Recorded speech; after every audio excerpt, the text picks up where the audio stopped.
한번 따라 하실까요? 내 어린 양을 먹이라. 내 어린 양을 먹이라. 두 번째 제목의 말씀으로 은혜를 나누기를 원합니다.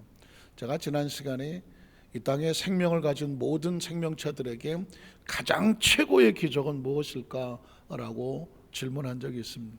우리가 살면서 최고의 기적은, 이 이상의 기적은 없다 한다면 무엇일까요? 두말할 것도 없이 죽었던 생명이 다시 살아나는 것입니다. 뭐 엄청난 기적의 이야기들이 많이 있다고 할지라도 죽은 자가 살아나는 부활과 대비할 수는 없습니다. 왜냐하면 생명을 가지고 있는 존재들은 죽음을 두려워합니다. 죽음을 두려워하죠. 왜? 어떻게 생겨난 생명인데 그 생명의 끝을 만난다는 것은 모든 생명체들이 본능적으로 두려워한다는 것입니다. 지금 최근에 법으로 몇 주까지는 낙태를 허용한다, 뭐 이런 것이 법으로 지금 뭐 제정이 되고 해서 여성 단체에서, 종교 단체에서 지금 막 그 부분에 대해서 저항을 하고 안 된다고 반대를 하는 이유가 뭐냐면 몇 주를 지나면은 생명이고 뭐 몇 주를 안 지나면 생명이 아니냐. 생명이라는 것이 얼마나요 그 존재가 살려고 하는지 조심스럽지만 어느 낙태를 시술하는 어떤 의사가 고백을 한 게 있습니다. 그 낙태를 하려면 뭐 약으로 낙태도 하겠지만 예전엔 뭐 의료용 가위 같은 걸 집어넣어서 그 생명의 팔다리를 잘라야 되거든요. 그래야 밖으로 끄집어낼 수가 있다는 것입니다. 그런데 여러분, 우리가 상상만 해도 끔찍하지 않습니까? 그런데 그 아이를, 생명을, 태아를 낙태를 하려고 그 의료용 가위를 집어넣으면요, 그 태아가 뭘 안다고 본능적으로 도망을 친다는 것입니다. 그 어머니 자궁이 뭐 얼마나 넓겠어요. 그 조그만 자궁에 아주 조그만 태아인데 아직 모든 것들이 다 생기지 않았을 수도 있는데 생명이 얼마나 살고 싶으면 자기를 죽이려 들어오는 그 가위를 알아채는 것이죠. 그래서 안 잘리려고요, 그 조그만 공간에서 도망을 다니는. 그러니 그거를 기어코 잘라내고 수술을 시키는 의사가, 여러분, 낙태하는 의사들이요 제대로 못 삽니다. 절대 제대로 못 삽니다. 왜냐하면 제가 아는 어떤 사람, 아니 어느 목사님 모임에 갔더니 어떤 시커멓게 생긴 사람이 한 사람 앉아 있더라고요. 소개를 해주니 경기도 저 시흥에 있는 어느 산부인과 의사라고 하는 것입니다. 그런데 산부인과 의사가 여길 왜 왔나 그랬더니 이분이요, 밥 먹고 하는 것이 낙태야. 그때가 1985년 5년 정도인데 밥 먹고 하는 게 낙태야. 그러니까 돈은 그냥 뭐 가만히로 담아갖고 집에다 가서 세기도 힘들어. 돈은 떼돈을 벌어. 그런데 그렇게 피를 묻히고 생명을 자르고 나면 저녁에 견뎌내지를 못해. 그걸 이겨내기 위해서 술을 먹고 그 돈을 가지고 도박을 해요. 어떤 정신적인 고통을 잊어보려고. 그렇지만 술로도 해결이 안 돼. 술을 취하면 잊어버린 것 같지만 술이 깨면 또 그 생명들이 아우성쳤던 그 손끝의 느낌이 있어갖고 견딜 수가, 인간은 그걸 견딜 수가 없죠. 뭐 약을 먹고 뭐 해도 그때뿐인 거예요. 그래서 이 사람이 머리를 깎고 중이 되려고 절에를 가봤어. 산부인과 의사가, 떼돈을 버는 의사가. 그 절에 갔지만, 절에 가 있으면 생각 안 납니까? 머리 깎으면 생각이 안 납니까? 견딜 수가 없어. 도로 뛰쳐내려왔어. 그러다가 제가 아는 목사님을 만났어. 상담을 하는 가운데 예수를 믿고 하나님의 자녀가 되자. 그러면서 그분이 이제 예수를 믿고 처음 이제 그 모임에 나온 지 얼마 안 되는 거예요. 제가 가만히 옆에서 지켜보니까 얼굴은 얼마나 담배에 찌들었는지 막 새카마 쭉쭉하고 막 입술은 새파랗고 손가락에는 막 담배 인이 노랗게 묻었는데 사람이 최초해서 견딜 수가 없어요. 그때 제가 깜짝 놀란 것은 돈만 있으면 난 행복하는 줄 알았어. 돈을 산더미같이 집에 쌓아놓은 행복한 줄 알았고, 산부인과 의사면 우리나라에서 닥터 아닙니까? 뭐 어디 가서 집안에 의사가 있다 그러면 정말 성공적인 삶이 아니겠습니까? 뭐가 부족하겠습니까? 그러나 남의 생명을 잘라가면서 돈을 모은들, 의사가 된들 결코 결코 행복하지 아니하더라. 인간은 존재적으로 먹고 마시고 뭐 잘 있고 이걸로 행복하지 않아요. 그 영혼에, 그 양심에, 그 마음에 생명을 얻는 기쁨이 있어야 행복해지는 것이죠. 그래서 여러분, 생명이라는 것은 본능적으로 살고 싶어 하는데 생명이 가장 원하는 것은 뭐냐면 죽고 싶지 않는 것입니다. 죽고 싶지 않아요. 그런데 그 생명이 만약에 죽음을 맞이할 수밖에 없다고 하면 생명이 가장 원하는 건 뭘까요? 다시 사는 거죠. 그래서 생명의 최고의 축복은 뭐냐면 네가 죽으나 다시 살 수 있다는 거지. 근데 장로님밖에 아멘을 안 하는데 그 왜 예수 그리스도의 복음을, 예수 그리스도가 복음이라고 말하냐, 기쁨의 소식이라고 말하냐, 굿뉴스라고 말하냐고 하면 인류 역사 속에 어느 누구도 부활을 얘기한 사람이 없습니다. 오직 예수 그리스도만 부활을 얘기하는 것입니다. 뭐 불교에서는 부활이 아니라 윤회를 얘기하잖아요. 다음 세상에 사람으로 태어나자, 잘못하면 무슨 뭐 벌레로 태어난다, 모기와 파리로 태어난다, 윤회를 하는 건단 말이죠. 이게 얼마나 가슴 아픈. 부활에 대한 소망은 있으나 부활을 해줄 수 있는 사람이 없으니까 너의 행위로 인하여 다음 세상에서는 무슨 뭐 좋은 곳으로 태어날 수 있고 아니면 나쁜 곳으로 태어날 수 있다라고 하는 그런 사상과 생각으로 돌려버렸지만 누구도 절대 진리를 말하지 못합니다. 오직 예수 그리스도만 나는 부활이요, 나는 생명이니 내가 이것을 믿느냐는 것입니다. 이 예수 죽고 난 다음에 부활하든 말든 그게 무슨, 그게 여러분, 이 생명 이 땅의 삶을 살다가 부활의 소망이 있는 걸 알고 사는 사람과 부활의 소망이 있는 줄을 모르고 사는 사람은 삶 자체가, 자세가 다르잖아요. 자세가 다르잖아요. 여러분, 제가 이 하늘을 얘기하고 천국을 얘기하고 부활을 얘기하면 왜 이 땅에 있는 삶이 아니라 하늘의 삶을 얘기하느냐? 아니에요. 부활을 소망하고 사는 사람은 이 땅의 삶을 살 때 부활의 생명을 가졌기 때문에 얼마나 조심하며 살겠습니까? 얼마나 깨끗하게 살려고 하겠습니까? 서로 사랑하며 살려고 애를 쓰겠습니까? 얼마나 정직하게 살려고 노력하겠습니까? 다른 사람을 살리려고 노력하지 않겠습니까? 자신이 가지고 있는 영권과 물권과 또는 지위를 가지고 자기를 위해서 먹고 마시는 것이 아니라 생명을 살리고 복음을 살리는데, 복음을 전파하는 데 쓰려고 삶의 자세가 달라지지 않겠습니까? 강단에서 사랑해라, 용서해라, 뭐 깨끗해라, 정진해라, 뭐 살인하지 말라, 뭐 간음하지 말라, 도둑질하지 말라, 계명을 선포한들 그걸 할 수 있는 능력이 없는 사람에게 이래라 저래라 해봤자 뭐밖에 안 되느냐? 올무밖에 안 된다는 거예요. 그래서 구약시대에 아무리 계명을 가르쳐도 사람들이 계명대로 살지 못하여 자기는 감추고 다른 사람은 계명을 살지 못한다고 계명이 현재 가늠아 잡히면 돌 들고 나가는 이유가 뭘까요? 자기는 그렇게 하지 못하면서 남들은 걸리면 내비두지 않는 것입니다.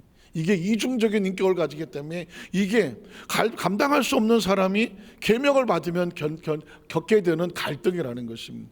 그런데 예수 그리스도의 은혜와 은총은 우리에게 부활의 소망을 주면 나는 예수 안에서 부활의 생명을 가지고 천국을 가지고 있는 하나님 자녀야. 그러니 천국이 소중한 줄을 알면, 천국이 소중한 줄을 알고 내가 받은 은혜가 소중한 줄을 알면 절대로 함부로 처신하지 않죠. 함부로 말하지 않습니다. 함부로 뭐 야단치지 않고, 함부로 뭐 욕하지 않고, 함부로 무슨 남의 거 손대지 아니하고, 함부로 서로의 상처 주지 아니하려고 하고, 내가 받은 이 천국을 소중히 여기지 않겠습니까? 그래서 신앙의 행위는 자연적으로 나와야지 억지로 나오는 거는 뭐 겉모습은 보기 좋을지 모르지만 하나님께서 원하는 것은 아닙니다.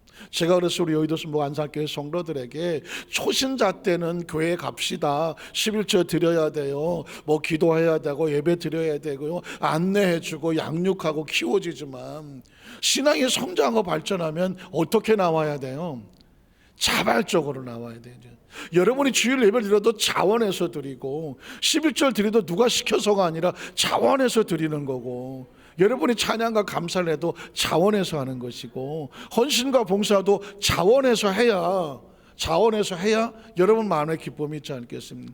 어머니 날이 되고 뭐 어버이 날이 됐을 때 자녀들이 부모님 앞에 와서 뭐 은혜 감사합니다, 꽃도 달아드리고 뭐 케이크도 가져오고, 그래도 뭐니 해도 뭐니가 최고라고 현금도 좀 갖다 주고, 전혀 받아본 표정이 적이 없는 표정인데, 그 자녀들이 와서 봉투라도 꺼내 갖고 이거 저 뭐 어머니도 뭐 필요한데 쓰세요 하는데, 이게 은혜로 해야지. 갈 때 아무것도 안 해갖고, 야 오늘은 뭐 없냐? 뭐요? 그랬더니 뭘 좀 줘야지. 그럼 아이고, 진작 얘기하시지. 지갑 꺼내 갖고 뭐 5천 원짜리 2장 꺼내 집어넣고 이러면 좋겠어요, 안 좋겠어? 좋아요. 안 좋지. 돈이 문제가 아니라 마음이 문제가 아니겠습니까? 그래서 사랑하는 성도 여러분, 오늘 저와 여러분이 이 부활의 주님을 정확히 가슴에 품는 것은, 예수님의 부활은 우리에게 몇 가지 부활의 모습이 있는데, 오늘은 육체가 부활하는 것만 보고 싶어요. 육체가 부활한다는 인식은 어느 누구도 그전에는 없었던 인식이었습니다. 그런데 예수님께서 그 사역 속에 자신이 부활하기 전에 죽은 생명이 부활할 수 있다라고 하는 부활 사건이 성경 속에 있습니다. 나는 부활이요 생명이니, 이 이야기는 요한복음 11장에 있는 것인데, 누구를 살리고 난 다음에 요한복음 11장에 누굴 살렸다? 나사로를 살립니다. 한번 따라하실까요? 나사로. 그 이름을 잘 줘야 돼. 내가 살아. 이걸 아저씨 개그라고 말하는데 나사로예요. 자, 나사로가 죽은 지 사흘이 됐습니다. 그리고 유대 날씨는 좀 사막과 같이 덥고, 그러니까 시신이 빨리 부패가 되기 때문에 큰 돌에다가 바위를 뚫고, 돌에다가 바위를 뚫고가 아니라 그 바위에다가 구멍을 뚫고 그 안에다가 시신을 안치한단 말이에요. 그렇지만 이미 날씨가 후덥지근하고 그렇다고 하면 금방 시신이 부패한단 말이에요. 그런데 예수님께서 뭐라고 말씀합니까? 내 친구 나사로가 뭐하였도다? 잠들었도다. 여러분, 굉장히 중요합니다. 한번 따라하실까요? 내 친구 나사로가 잠들었도다. 예수 그리스도의 인식과 사고 속에, 성경 속에 장례식은 없어요. 한번 따라하실까요? 성경에 장례식은 없다. 심지어 예수님의 장례식도 없어. 여기서 말하는 것은 장례를 치렀으면 시신이 있어야 되는데, 장례를 치른 것 같지만 그 무덤은 빈 무덤이 되더라는 것입니다. 마찬가지로 나사로가 죽었으면 장례식을 치는 거나 마찬가지 아니겠습니까? 그러나 예수님은 그 장례식을 뒤집어 놓는 것입니다. 내 친구 나사로가 잠들었도다. 굉장히 중요한 메시지가 있죠. 저와 여러분 이 땅에서 삶을 마치고 갈 때 육신은 장례를 치를지 몰라, 육신은 장례를 치를지 모르나 우리 영혼은 장례를 당하는 영혼이 아니에요. 우리 영혼은 죽지 아니하고, 예수님께서 말씀하신 것처럼 내가 다시 와서 너희를 내게로 영접하여 나 있는 곳에 뭐하리라? 있게 하리라. 그래서 우리는 갈 곳이 있어. 육체는 화장을 하든 매장을 하든 수목장을 하든, 어차피 육체는 낡고 늙어서 죽으면 한 줌의 먼지가 되어져서 이 자연 속으로 돌아가 버릴 거예요. 자연에서 왔기 때문에 자연으로 간단 말이죠. 그러나 우리 영혼은 하나님께로부터 왔기 때문에 어디로 간다? 하나님께로 간다. 이 이야기를 끊임없이 해야 되는 이유가 뭐냐면, 우리에게 이 영혼이 있는지, 이 정신이 있는지, 하나님과의 관계에서 자녀된 이 스피릿이 있는지를 인식을 하고 살아야지. 사람은 정신이고 사람은 영이지 육체가 다가 아니라는 것입니다. 육체를 그렇다고 무시하자는 얘기는 아니에요. 그러나 이 육체 안에 이 육체를 가지고 움직이는 것은 하나님의 영을 가진 하나님의 자녀의 영혼이고, 하나님의 정신이고, 그리고 하나님의 스피릿이요, 하나님의 영이란 말입니다. 그래서 그리스도는 항상 정신이 올바라야 돼요. 그리스도는 항상 영혼이 하나님의 성령으로 충만하여 그것이 내 기분과 감정을 다스려야지, 그냥 감정대로 살고 기분대로 살고 내 옛날 습관대로 살아가면 그건 육이 사는 것이군요. 내 감정과 기분이 사는, 예수를 믿고 나면 우린 무엇으로 산다? 영으로 살아간다는 것입니다. 그래서 성경에 예수님께서 죽은 나사로를 살리는 이유는 딴 게 아닙니다. 모든 인류에게, 그 당시 인류 나사로 가정의 마리아 마르다 정도가 아니라, 그 나사로 동네 사람 정도가 아니라, 이 성경이 지금 수천 년이 지났지만 지금 저와 여러분에게도 읽혀지는 현장 가운데 하나님 메시지는 뭘까요? 죽어도 살겠고. 믿으십니까? 죽어도 살겠고. 육체의 죽음을 절망으로 바라보지 마라. 육체가 죽거나 그 영이 살겠고 그 영혼 나 있는 곳에 영혼이 있게 하리라. 영생의 소망을 가진 아주 특별한, 아니 원래 특별한 존재였는데 그 존재의 모습을 찾게 된다는 것입니다. 그래서 이 부활의 정신과 생각으로 무장하게 되면 이제 하나님 안에서 모든 신앙은 항상 부활 신앙으로 무장을 해야 됩니다.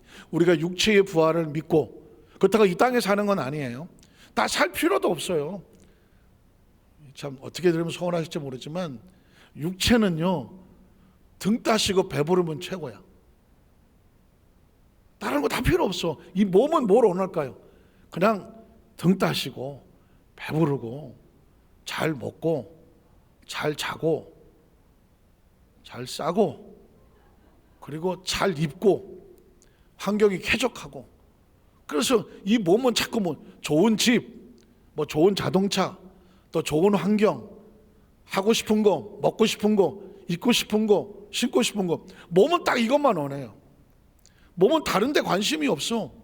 잘 먹고 잘 입고 등 따시고 배부르면 최고예요. 그러나 마음은 안 그래요.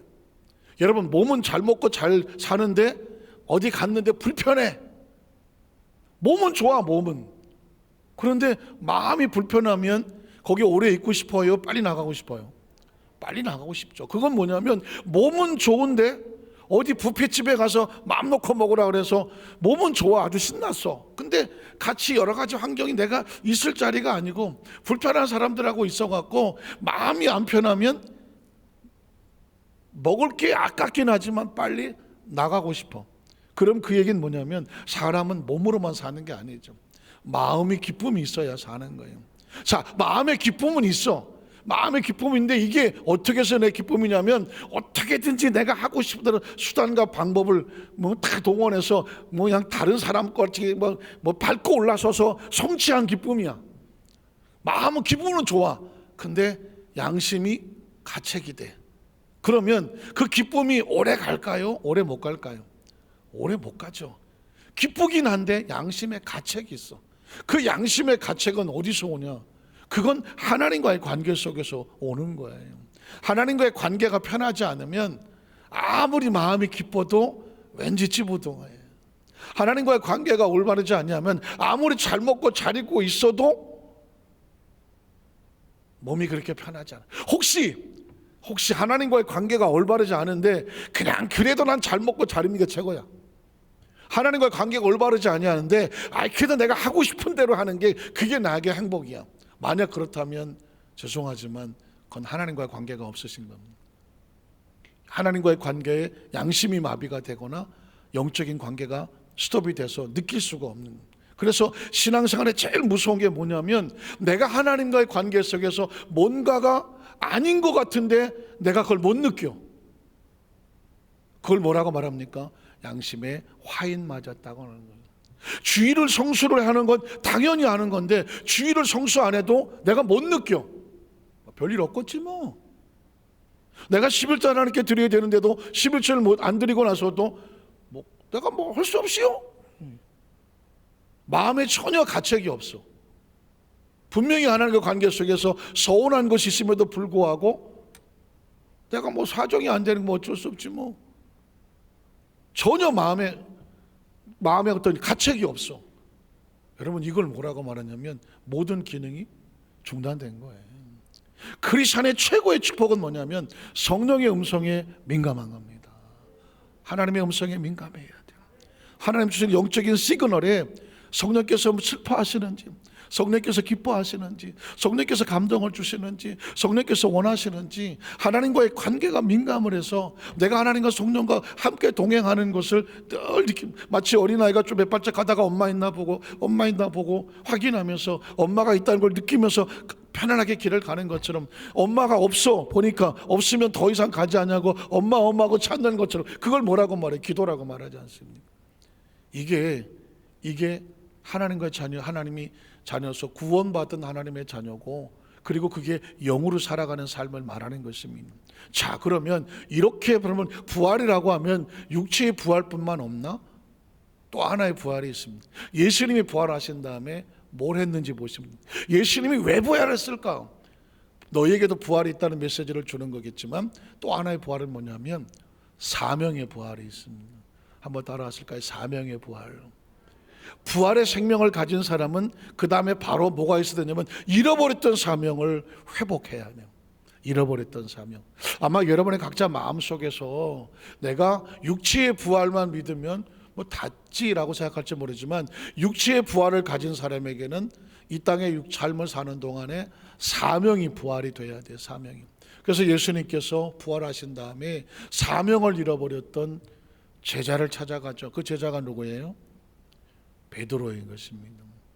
베드로는 사명을 잃어버렸습니다. 사명을 잃었다는 얘기는 하나님과의 관계가 끊어져 버렸다는 것 같아요. 그래서 오늘 본문이 아주 유명한 본문이고 끝도 없이 이 본문이 선포가 되어야 되고, 저는 개인적으로 이 본문을 읽으면 눈물이 나는 것입니다. 왜냐하면 모든 사명자들에게 끊임없이 질문하고 있는 주님의 질문이 있기 때문에 그렇습니다. 요한복음 21장 15절을 한번 볼까요? 그들이 조반을 먹은 후에 예수께서 시몬 베드로에게 이르시되, 베드로가 얼마나 가슴이 떨렸을까요? 예수를 부인하고 배반하고 도망을 치고 나서 나는 고기 잡으러 간다고 갔다가 새벽에 주님이 찾아오셨는데 그 화롯불 앞에서 예수님 생선을 구우시고 그것을 가지고 너에게 조반을 먹으라 하고 나서 조반을 먹는 동안에 침묵이 흐르고 베드로의 생각은 복잡해지죠. 주님이 나를 보고 뭐라고 말했을까? 입도 띄지 못하는 거죠. 아주 정막이 고감. 누구 하나 소리를 내지 못합니다. 평상시 그냥 우덕덕덕덕 먹었던 베드로라도 지금은 지금 눈치만 볼 수밖에 없잖아요. 예수님께서 지금 과연 뭐라고 말씀하실까? 야, 뭐 할까? 베드로야, 그동안 수고했다. 이제 우리 더 이상 만나지 말자. 내가 너한테 마지막 인사하러 왔다. 뭐 이럴지. 내가 너 같은 놈을 내가 수제자라고 세워놨다가 내가 정말 내가 평생 후회한다니. 에이씨 놈아, 넌 제자도 아니다. 그럴지. 뭐라고 말씀하실지. 뭐 베드로의 머릿속에는 그냥 상상이 막 되는 거예요. 그러면 그렇게 말하면 내가 뭐라고 대답을 해야 되나? 뭐라고 변명을 해야 되나? 생선을 먹고 빵을 구워 먹으면서도 지금 입에 그런 말 있잖아. 이게 먹으면서 이게 목구멍으로 넘어가는지 콧구멍으로 넘어가는지 모르는 심정이지. 그래서 이 장면은 아주 아슬아슬한 장면. 시몬 베드로에게 이르시되 드디어 예수님 입을 여셨다는 것입니다. 자, 뭐라고 말할까요? 요한의 아들 시몬아. 참 신기하지 않습니까? 성경에서요, 크리스찬들이, 하나님의 사람들이 신앙으로 승리할 때는 믿음의 이름을 불러줍니다. 그런데 신앙에 무너지면 사람의 이름으로 불려요. 예를 들어서 야곱이 있고, 야곱이 무슨 이름이 되나요? 이스라엘이 되지 않습니까? 하나님이 야곱을 축복할 때는 너 하나님의 사람 이스라엘하고 축복을 합니다. 근데 그가 신앙적으로 무너지고 깨어지고 날 때는 야곱아 이렇게 얘기를 합니다. 제가 다음에 또 말씀 설교할 때 말씀을 드리겠지만, 그래서 하나님은 야곱을 부를 때 한 번은 야곱아, 그때는 야곱이 무너지고 나약한 존재였을 때예요. 그런데 큰 은혜와 영적을 받아서 하나님 어떤 축복을 하시고 올 때는 이스라엘아라고 불러줍니다. 오늘 마찬가지입니다. 베드로가 하나님 앞에서 예수님 앞에 신앙 고백을 잘 했을 때 너는 반석이다. 너는 이제 피터 베드로다. 내가 너 신앙 고백 위에 내가 교회를 세우리라. 얼마나 좋아요. 반석아 이렇게 불러주니까 얼마나 감사합니다. 그런데 지금 예수를 부인하고 배반하고 도망을 치고 마치 물에 빠진 생쥐처럼 새벽까지 하나도 못 잡고 물에 빠져와서 화롯불 앞에서 이렇게 쭈그리고 생선 먹고 있는 그에게 예수님은 그를 뭐라고 부릅니까? 반석아! 반석이 아닌 거죠. 뭐라고 부릅니까? 요한의 아들이라고 부릅니다. 사람의 아들이죠. 다시 시작을 하는 것입니다. 나약한 존재 시몬아. 시몬이라는 이름 뜻은 갈대와 같은 것이. 여기서 우리는 예수님께서는 우리의 심령을 만지시는데 정죄하고 뭘 잘못했니가 아니라 처음부터 어린아이 때 심정으로 다시 만져서 너의 연약함이 이런 존재지만 내가 너를 회복하겠다고 하는 치유자로 다가오십니다. 지금 예수님은 이 베세다 이 디베레 바닷가에 베드로를 뭐하러 오셨겠어요? 치유하러 오신 것이고 회복을 시켜주시러 오신 것이거든요. 요한의 아들 시몬아, 내가 이 사람들보다 나를 더 사랑하느냐? 이 질문은 사실상 우리 성도들도 수도 없이 성경을 읽거나 하나님이 물어보지 않습니까? 한번 따라 하실까요? 내가 이 사람들보다 나를 더 사랑하느냐? 여러분의 대답은 뭐예요? 여기서 말하는 사랑이라고 하는 것은 아가페 하느냐? 어떤 일이 있어도 조건 없이 네가 나를 끝까지 믿어주고, 아무리 서운한 일이 있어도, 아무리 장애물이 있어도, 아무리 누가 이간질을 시켜도, 누가 아무리 예수님이 나가 떨어져 갖고 아유 더 이상 저 볼 것도 없는 것 같이 초라하게 그 십자가에 못 박히는 그 처절한 고통에 희망이 깨져도, 그럼에도 불구하고 네가 나를 아가페 하느냐? 지금도 마찬가지예요. 사랑하는 성도 여러분, 예수님을 구주로 믿으시면 아멘 하시기 바랍니다. 주님을 사랑하시면 아멘 하시기 바랍니다. 여기서 사랑이란 뭐냐면 그 어떤 조건, 어떤 상황보다도 주님을 사랑하시냐고 묻는 것입니다. 근데 우리 성도들은 아주 감사하게 아멘 하신단 말이죠. 아멘. 왜? 자신 있잖아요. 그냥. 그러나 베드로는 3번을 실패했다 보니까 자신이 있어요, 없어요? 자신이 없어요. 그래서 주님, 그러면요 뭐 보통 그런 거 있잖아요. 앞에서 얘기해 버리면 내가 내 입으로 할 수 없으니까 주님 뭐 그렇죠 뭐. 그게 자신 없는 고백이죠. 주님 그러하나이다. 그 다음 절을 보면 내가 주님을 사랑하는 줄 주께서 아시나이다. 이거 어떻게 보면 꼭 그 부부간에 우리 여성 동지들께서 남편한테 갑자기 뜬금없이 밥 먹던 말고 자기 나 사랑해? 이렇게 물어보는 것 같아요. 그럼 대한민국 남자들은 갑자기 경기를 하면서 알면서 왜 물어? 그 뭐이 알면서 왜 물어? 본인이 한 얘기에 대해서 약간은 좀 표현이 좀 그렇지만 자기 입으로 얘기하기는 조금 그렇고, 또 본인이 한 얘기를 되받아서 하는 것과 같은 상황이에요. 베드로 입장에서는 자신이 없지만 사랑한다고 말하고 싶지만 자신이 없는 거죠. 염치가 없는 거예요. 염치가. 주께서 아십니다. 그런데 예수님께서는 이유를 따지지 않습니다. 뭘 회복을 시킬까요? 사명을 회복합니다. 내 어린 양을 먹이라. 먹인다는 얘기는 돌본다, 케어한다, 돌보아주. 구역장의 구역 식구들을 돌보는 것, 지역장의 지역 식구들을 돌보는 것처럼, 여러분 어떤 초신자를, 어떤 전도한 영혼을 돌보기 위해서 여러분이 애쓰는 것처럼, 그러니까 이 이야기는 우리 모든 성도들에게 다 동원된, 부모들이 자식들을 돌보는 것, 어린 양이거든요. 하나님 안에서는 가족을 돌보고 사업장의 직장의 동료들을 돌보는 것처럼, 공동체를 돌보는 것처럼, 오늘 부활의 생명을 가진 백성들에게는 또 하나의 부활이 필요한데 사명의 부활이 필요한 것입니다.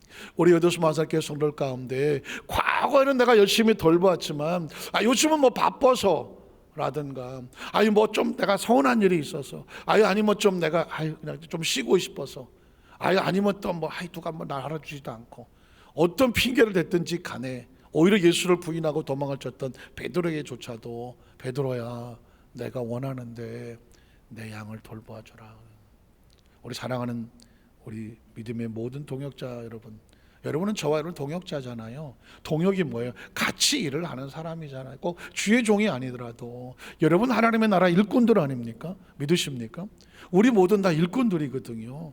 이렇게 묻는 것입니다. 내가 나를 사랑한다면 양을 돌보아줘라. 그게 한 영혼이든 두 영혼이든, 아니면 그 어떤 것이 됐든 그 부서에서 하나님께서 우리에게 부탁하시는 것 같습니다. 그 다음 절에 보면 뭐라고 말할까요? 또 역시 두 번째 이르시되 요한의 아들 시몬아 내가 나를 사랑하느냐. 이쯤 되면 이제 사람이 진지해지기 시작하죠. 한 번도 아니고 두 번째, 내가 나를 사랑하느냐 그랬더니 이르되 주님 그러하. 역시 자신이 없어요. 주님 그러하나이다. 내가 주님을 사랑하는 줄 주님께서 아시나이다. 이르시되 내 양을 치라. 내 양을 치라 그래서 뭐 이게 치라가 아니라 역시 양치기죠. 양치기. 돌본다는 것입니다. 돌본다는 것입니다. 사랑하는 성도 여러분, 오늘 저와 여러분이 꼭 기억하셔야 될 것은 뭐냐면, 주님께서 이 두 번째 얘기를 하시는 걸 통해서 눈치채셨겠지만 3번의 주님을 모른다고 부인했던 그 입술을 주님이 바꿔놓고 있지 않습니까? 3번을 모른다고 했던 베드로의 입술을 주님을 3번 사랑한다는 입술로 바꿔놓고 있습니다. 우리가 하나님 앞에 원망하고 불평하고 이 소리 저 소리를 많이 했던 것이 항상 마음에 걸린다면 그 이상의 감사와 찬양으로 감사와 찬양으로 하나님 앞에 높이게 되시기를 주님의 이름으로 축복합니다. 우리 여의도수 만산교회 성도들이요, 꼭 기억하시는, 내 입에서 나가는 말이라 내 마음대로 하고 싶을지 모르겠지만 그 말이 나를 살리기도 하고 죽이기도 하는 것입니다. 원망과 불평은요 100% 나를 죽입니다. 다른 사람을 미워하고 다른 사람을 비판하고 다른 사람을 갖다가 뭐 잘못했다고 꼬집고 뭐 이간질하고 거짓말하고 아주 흉보고 손가락질하는 거 여러분 재밌습니까? 죽습니다. 왜냐하면 사람의 말은 씨앗과 같아서 그 심어지면 누가 먼저 열매를 맺냐면 가장 먼저 자기가 듣기 때문에 그렇습니다. 그래서 크리스천은 무엇보다 내 마음을 지키라, 생명의 근원 여기서 나오는데, 그래서 내 말에 굳은 것을, 입술에 굽어진 것을 똑바로 피라고 말하는 것은, 예수를 믿고 났는데 혀가 바뀌지 않는다, 말이 바뀌지 않는다, 죄송한 얘기지만 아무도 보장하지 못합니다. 왜냐하면 천국은 흉보는 사람은 못 들어가는 것입니다. 천국은 다른 사람을 이간질시키는 사람은 못 들어가는 것입니다. 천국은 거짓말을 밥 먹던 사람은 들어가봤자 별로 도움이 안 되는 것입니다. 천국은 서로 흉보고 비방하고 정죄하고 손가락질하고 욕설하고 폭력하고 다른 사람을 향하여 큰 소리로 뭐 자기 주장을 하고, 이런 사람은 천국 가면 불편해. 왜? 아무도 안 받아줘. 그 입술의 얘기를 통해서 입술에 천국이 있어야 영혼의 천국이 있습니다. 한번 따라 하실까요? 입술에 천국이 있어야 영혼의 천국이 있다는 것입니다. 꼭 기억하셔야 돼요. 사실 참 조심스러운 얘기지만 어느 그 특수 목회를 하시는 여자 선교사님이 글을 하나 올린 게 있는데, 글에 이렇게 됐더라고요. 나는 하나님 앞에 허락받고 아주 쌍욕을 합니다. 그래서 이게 뭐 정신 똑바른 사람이 쓴 건가 봤더니, 이분이 그 자기 남편이 조직 폭력을 내 전과도 많고 뭐 수십 번 되고 그러는데, 이 사람을 어떻게 만나서 결혼을 하게 됐어요. 그런데 결혼 초에 이 남편이라는 작자가 쌍욕에 두드려 패고 막 머리 맞아서 실신하고 병원에 실려가고 막 맨날 팔다리에 기부스하고 막 목발 짚고 다니고, 어떻게 이 부인을 갖다가 얼마나 두드려 패고 그냥 아주 쌍욕을 하고 달라드는지, 이 부인이 살 수가 없네. 겨우 산대. 그러다가 예수를 믿고 이제 은혜를 입었는데, 하나님께서 그분에게 어떤 은혜를 주셨냐면 그 특수 사역을 선교할 수 있는 그런 어떤 사명을 주시는 거예요. 자기 남편이 조직평리에 수십 범에다가 맨날 두드려 먹고 여기저기 성한 데가 없는데, 내가 이 남편을 이기지 못하면 내가 어떻게 내가 정말 특수사역을 하겠나. 하루는 그냥 작정하여 기도하고, 하나님 나에게 능력을 달라고, 이 남편을 이겨낼 수 있는 능력을 달라고 기도하는데, 이게 워낙 쌍욕을 하고 막 거치기 때문에 이걸 이겨 먹으려고 해서는 안 되겠더래. 더 심한 쌍욕을 해야 내가 이걸 이기겠더래. 하루는 작정하고 그래서 남편이 야이 하고 덤벼들면 야이 개씨 한 마리 하면 두 마리 하고 뭐 집어던지면 그래 이씨 막 집어던지고 막, 그러니까 갑자기 이 남편이 이 여자가 미쳤나, 그래 이씨 그래갖고 막 눈가를 후라리면 더 후라리고 막, 그래갖고 막 때리면 의덕 한 대 때리면 두 대 때리고 막 달라붙었대요. 그런데 이게 부인이 이게 맨날 얻어먹고 맨날 저쪽 구태기 가서 울고 있었던 이런 부인이 어느 날부터 갑자기 눈깔이 휘둥글려가지고 말이야, 거품을 물겨서 막 입에 담지도 못해 아주 쌍욕을 막 해대고 덤벼드니까, 이 남편이 맨 처음엔 자기 힘으로 어떻게 해보려고 하다가 이게 죽기 살기로 덤벼드니까 못 이기더래. 그리고 남편이 조금씩 눈치를 보기 시작해갖고는 나중에는 순한 양이 됐다는 거예요. 여기서 용기를 얻어갖고는 교도소에 아주 청송 이런 아주 심한 데 걸려갖고, 거기 가서 하나님께서는 여러분을 사랑하시고 예수 믿으세요 이래갖고는 예수를 압니다. 자기 남편에게 썼던 거를 가갖고 야 이 새끼들아, 너 싫으면 와갖고 지금 너 안 믿으 너 지옥에 죽여버려 막 그러갔다 그랬더니, 그 죄수들이 막 같이 화를 낼 줄 알았는데 아이고 오래간만에 친구 왔다고 말이야. 어떻게 쓰는 용어가 우리하고 똑같냐고 말이야. 속이 시원하다고 말이야. 막 그러면서 그 얘기를 다 듣더라는 거예요. 그래서 에라 모르겠다 그냥 막 야 이 개씨놈들아 너 예수 안 믿고 해갖고 막 그러는데 강팍한 마음이 그 사람들이 이렇게 정말 우리 용어로 확실하게 이렇게 천국을 알려준 사람은 처음이래. 맨날 뭐 할렐루야 뭐 예수님이 오셔서 뭐 어쩌고 이러니까 용어가 달라.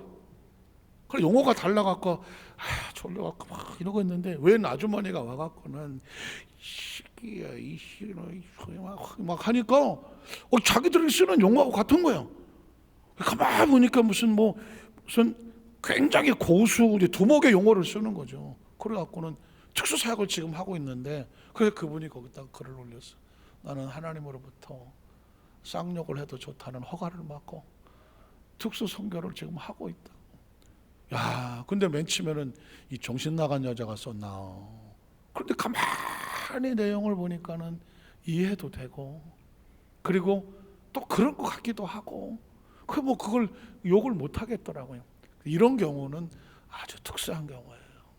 혹시 내가 예수를 믿었는데도 내가 정말 특수한 자역을 위해서 이렇게 막 쌍욕을 하고 어쩌고 하는 거는 아주 특별한 경우인지 모르겠지만, 그렇지 않은 사람들은 우리는 그리스도 예수 안에서 내 입에 천국이 있어야 되고, 나를 만나는 사람이 평안해야 되고 따뜻해야 되고요, 나를 만나는 사람은 불안하지 않아야 되고요, 나를 만나는 사람은 그 속에서 언어 속에서 하나님의 나라가 있어야 돼. 그래서 어느 기관이든지 그곳에 있는 모든 사람들이 따뜻하고 평안하고 그 공동체가 하나님 안에서 화목해야 그 교회에 하나님의 역사가 있어. 하나님의 역사가 있어. 제가 그냥 어느 교회라고 말을 못해. 말하면 금방 알아. 말도 못하고. 어느 부서라고도 말도 못해. 어떤 성도들이 와서 목사님 제발 좀 어떻게 좀 해주세요. 왜 그랬더니 아침부터 그 부서만 가면 막 그 안에서 이 새끼 저 새끼하고 싸우는 소리가 성도들 지나가는데 바깥에 다 들린다는 거예요. 그래서 아주 성도들 데려왔다 창피하고 구역소 지나가다 빨리 도망가자 그러는 거예요. 여러분, 이게 바깥에 교도소에서 벌어진 게 아니라 교회 안에서 벌어지고 있다고 하면 도대체 그 사람들 속에 과연 천국이 있을까? 그 사람들 속에 과연 예수가 있을까? 하나님의 성령의 은혜가 있을까? 제가 가슴을 치고 정말 눈물로 기도했던 그런 모습이 있어요. 오늘 저와 여러분의 삶의 현장 가운데 그런 사람은 그런 대로 가라고 해. 목사님 저 사람도 저 사람 냅둬. 한번 따라하시니까 냅둬버려. 냅둬버려. 그냥 나는 내가 받은 은혜가 따뜻함이고, 내가 받은 은혜가 정중함이고, 내가 받은 은혜가 감사함이고, 내가 받은 은혜가 나는 최선을 다하여 하나님 앞에서 헌신하는 게 착하고 충성된 게 내가 받은 은혜야. 저 사람은 악하고 게으르고 아주 쌍욕 냅둬. 한번 따라하시니까 냅둬버려. 베드로가 나중에 또 나오겠지만 예수님께서 이제 앞으로 너는 네가 상상치 못한 어려운 일을 당할 수도 있지만 그때 너는 나를 따라야 돼. 그랬더니 베드로 가만히 보니까 사도 요한이 이쪽에 나와 있단 말이에요. 그러니까 예수님한테 주님, 나는 그렇게 되는데 저 사람은 어떻게 될까요? 그랬어요. 그때 예수님 뭐라고 말했죠? 그 사람은 그 사람의 길을 가게 해라. 너는 나를 따르라고. 한번 따라왔을까요? 너는 나를 따르라. 나를 따르라. 말씀을 정리합니다. 그렇게 예수님은 베드로에게 3번의 질문을 하고 3번의 고백을 들으시고, 목적은 뭐냐면 사명을 부활시킨 것입니다. 베드로는 거기서 다시 한번 사명이 회복이 되고 은혜를 받고 목숨을 걸고 순교하면서 교회를 세워나가는 것입니다. 참 조심스럽지만 예수 믿고 구원받고요, 나아가서 성령 받고 나면 우리의 목적은 뭐냐면 교회를 세우는 것입니다. 교회 공동체를 각 기관 부서에서, 구역에서, 지역에서, 그리고 또 기관에서, 교구에서, 공동체에서 내가 하나님께를 어떻게 세울까, 이거 하다가 교회를 세우며 천국을 가는 거예요. 왜냐하면 성령 받고 구원받던 제자들이 다 그 교회 세우다가 자기들의 생명을 순교를 했습니다. 가장 최고의 멋진 작품이 된 거죠. 우리 여덟만살교회 모든 성도들, 나 나이 많이 먹어서 내가 삶의 목적도 없고 특별히 할 것도 없고, 아니에요. 교회 세워주세요. 안나 선지자 같이 나이 84세가 되었으나 성전을 떠나지 아니하고 주야로 금식하며 하나님의 성전을 지키고 기도하더라. 여러분, 담임 목사 위에서 주야로 금식하란 말은 내가 못해. 금식하는 심정으로, 처리하란 말은 못해. 처리하는 심정으로 강단에 서서 말씀을 증거하는 담임 목사를 위해서, 또 우리는 주의 종들을 위해서, 같은 지구 역장들과 우리 장남들과 서든 사역자들을 위해서, 이름 없이 비도지 수고하는 모든 교회를 주에 헌신하는 그들을 위해서 기도만 해주세요. 그게 성전을 지키는 것 아니겠습니까? 그러면 오늘 안나 선지자가 메시아를 만났던 것처럼 저와 여러분이 예수님을 만나고 또 우리 땅에서는 그 사명 감당하다가, 성경에 안나란 이름이 딱 거기 한번 나오는데 그 사람이 어떻게 살았는지 모르지만 주의 성전을 지키며 주야로 금식하며 성전을 떠나지 아니한 사람, 여러분, 그거 하나, 그거보다 중요한 말이 어디 있을까요? 오늘 저와 여러분에게 그 은혜가 임하시기를 주님의 이름으로 축복합니다. 기도하겠습니다. 하나님 아버지, 감사합니다.